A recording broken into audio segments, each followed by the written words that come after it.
Sin importar cuántos años tengas hoy, seguro coincides en algo. La Ciudad de México del año 2000 no era ni mejor ni peor, simplemente distinta.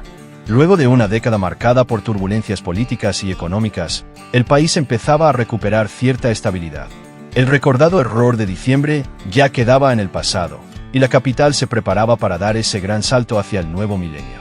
La ciudad atravesaba una transformación que no se detenía. Antiguas construcciones eran derribadas mientras nuevos edificios emergían por todos lados.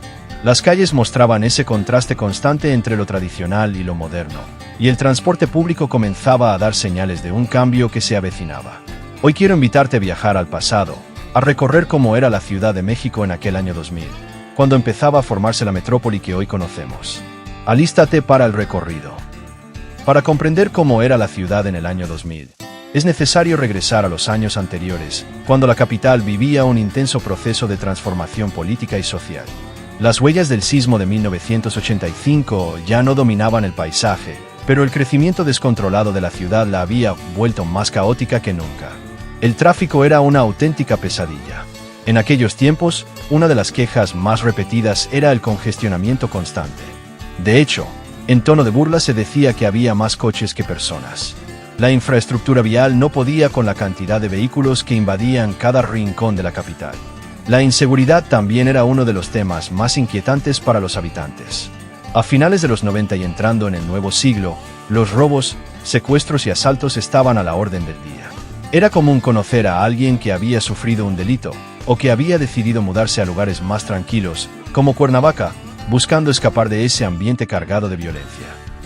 En aquellos años, la capital seguía siendo conocida como el Distrito Federal, o simplemente el DF. Un nombre que sonaba más a asunto administrativo que a la vibrante metrópoli cultural que siempre ha sido. Aunque con el tiempo su nombre cambiaría oficialmente, en esa época el DF continuaba siendo el hogar de millones de mexicanos. Un evento clave ocurrió en 1997, apenas 3 años antes del 2000. Por primera vez, los capitalinos votaron para elegir a su propio jefe de gobierno. El vencedor fue Cuauhtémoc Cárdenas Solórzano, un político de izquierda y figura fundamental en la escena nacional. Este acontecimiento marcó un nuevo capítulo político para la ciudad, dándole mayor autonomía y una voz más fuerte en la toma de decisiones. Así fue como la Ciudad de México llegó al año 2000, arrastrando grandes problemas de inseguridad y movilidad que pronto exploraremos, pero también con una renovada esperanza gracias a un cambio político que ofrecía nuevas oportunidades para su gente.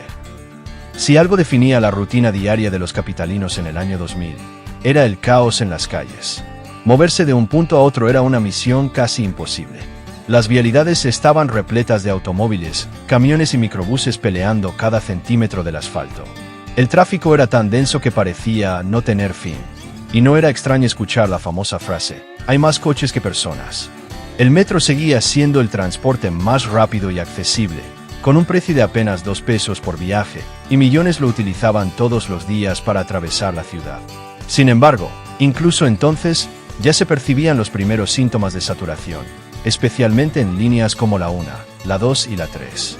Aun con eso, el metro era el gran salvavidas para quienes buscaban evitar los eternos atascos. Pero no todo era tan simple. Los microbuses dominaban buena parte de las calles. Eran la opción más versátil, sí, pero también la más caótica. Los famosos peceros eran conocidos por su conducción imprudente, disputándose el pasaje en medio del tráfico como si estuvieran en una carrera. Aunque cumplían con llevarte a tu destino, la experiencia rara vez era cómoda y mucho menos segura. También circulaban los trolebuses y los camiones de RTP. Estas opciones eran más económicas y relativamente seguras, pero no alcanzaban a cubrir toda la demanda de transporte. La movilidad seguía siendo todo menos eficiente, y la contaminación del aire se agravaba con cada año que pasaba. Para intentar reducir los niveles de smog y descongestionar un poco las vialidades, en 1989 se había puesto en marcha el programa Hoy No Circula, que para el año 2000 seguía activo. Pero lo curioso es que muchos automovilistas optaban por comprarse un segundo auto para evadir las restricciones, lo cual no hacía más que empeorar el problema. El segundo piso del periférico todavía no existía.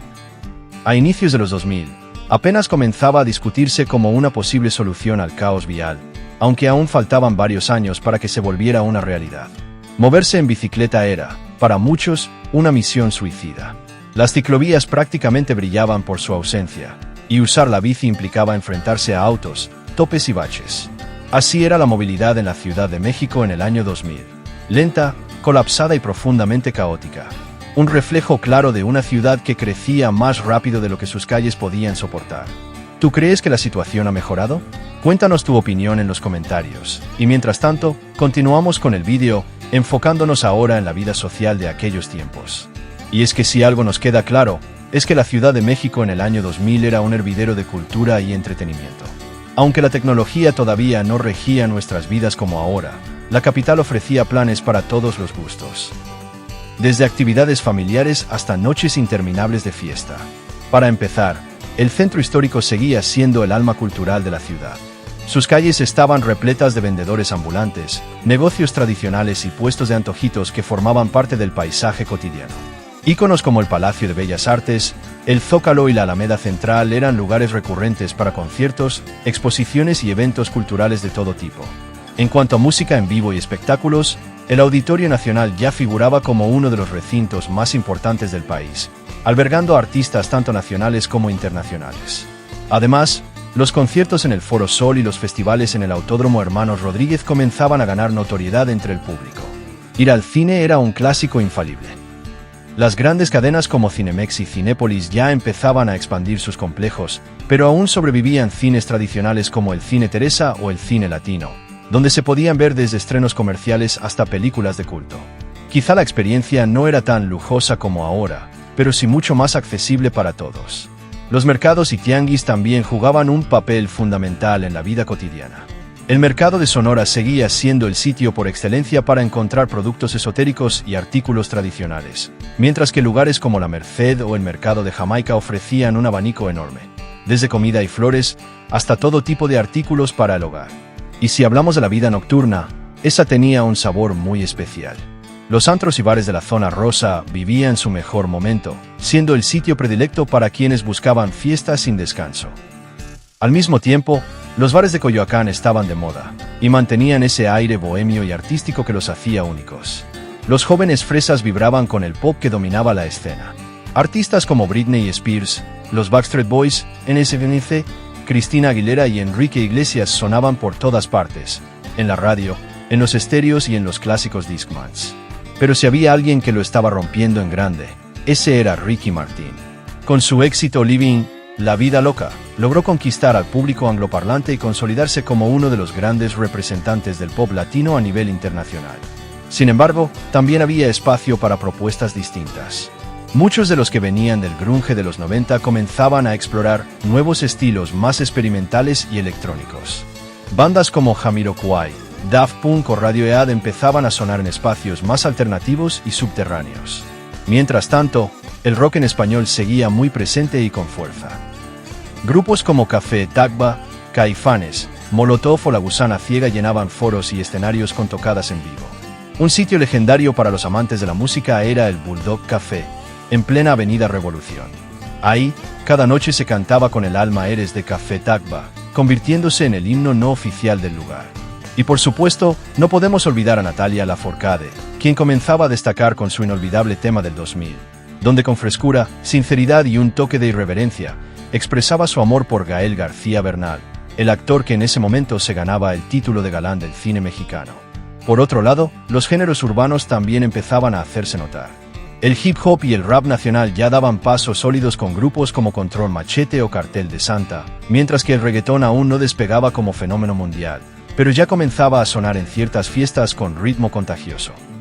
Y claro, la música tropical y regional mexicana jamás ha faltado en la capital. Los Ángeles Azules, por ejemplo, seguían siendo infaltables en reuniones familiares y celebraciones en barrios populares, con esas cumbias que ponían a todos a moverse. Y si nos vamos al tema de la moda, el año 2000 todavía estaba marcado por las tribus urbanas. Era muy común ver a jóvenes vistiendo según su identidad. Los escatos, los punks, los darquetos y los cholos llenaban los espacios públicos. El tianguis del Chopo era, sin duda, un punto de encuentro obligado para quienes buscaban música, ropa y toda una cultura alternativa. Pero al mismo tiempo, los centros comerciales empezaban a volverse parte del paisaje. Lugares como Perisur, Plaza Satélite o Galerías Insurgentes se convertían en destinos ideales para ir de compras o simplemente matar el tiempo. Aunque ya existía el Internet, eso de comprar en línea todavía parecía algo muy lejano. Sin embargo, al igual que en el resto del mundo, el año 2000 marcó un momento de transición tecnológica en la Ciudad de México. La llegada del nuevo milenio trajo consigo una serie de avances que, aunque hoy nos parecen básicos, en ese entonces eran toda una novedad, un verdadero cambio de época. Tener conexión a Internet era un verdadero lujo al alcance de pocos. Las conexiones eran lentas, inestables y ruidosas, ya que funcionaban a través de la línea telefónica, usando módems que emitían ese sonido inconfundible que muchos aún recuerdan. Navegar por la red implicaba esperar varios minutos para que una sola página cargara, y lo peor, si alguien levantaba el teléfono, la conexión se caía por completo. Los cibercafés vivían su mejor momento. Por menos de 20 pesos podías conectarte durante una hora, y era muy común ver a jóvenes chateando en Latin Chat o revisando su correo en Hotmail. Los teléfonos celulares comenzaban a ser más comunes, aunque todavía eran aparatos grandes, pesados y con su característica antena. Modelos como el Nokia 5110 o el Motorola StarTAC dominaban el mercado. Los mensajes de texto eran escasos y se cobraban por unidad, así que las llamadas seguían siendo la forma principal de comunicación. Y si hablamos de entretenimiento, los videojuegos atravesaban una de sus mejores épocas. Consolas como el Nintendo 64, el primer PlayStation y el Dreamcast eran el sueño de muchos jóvenes. Títulos como Mario Kart 64, Crash Bandicoot, The Legend of Zelda, Ocarina of Time o Resident Evil Lenaben Lost, Stars Their Emotion.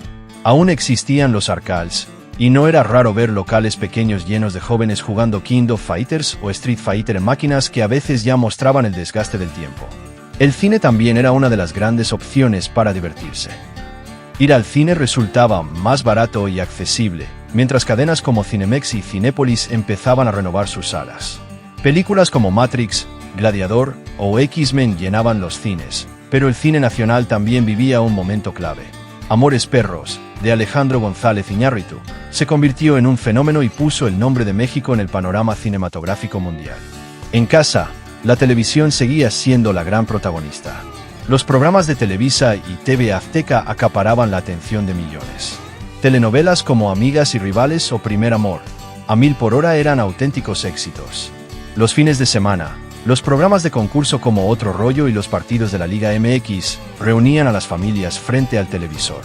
Y hablando de fútbol, el Estadio Azteca seguía siendo el templo sagrado del deporte. Equipos como América, Pumas y Cruz Azul mantenían una rivalidad feroz que dividía corazones en la capital. La radio también tenía un papel fundamental. Espacios como la Hora Nacional, los 40 principales o emisoras como Radioactivo 98.5 FM eran clave para descubrir música nueva o enterarse de lo que ocurría en el país. La Ciudad de México en el año 2000 comenzaba a abrir sus puertas a la tecnología, pero todavía conservaba muchas costumbres que hoy suenan casi inimaginables. Esa mezcla entre lo moderno y lo tradicional convertía a la capital en un lugar lleno de contrastes, donde cada rincón ofrecía algo diferente. Y para comprender realmente lo que esa década representó para la ciudad y el país entero, necesitamos repasar algunos de los momentos más importantes que marcaron el rumbo. ¿Crees que los recordarás todos? Uno de los más trascendentales ocurrió precisamente en el año 2000, cuando México vivió un giro político histórico. Vicente Fox, del Partido Acción Nacional, ganó la presidencia, poniendo punto final a más de 70 años de gobiernos del PRI.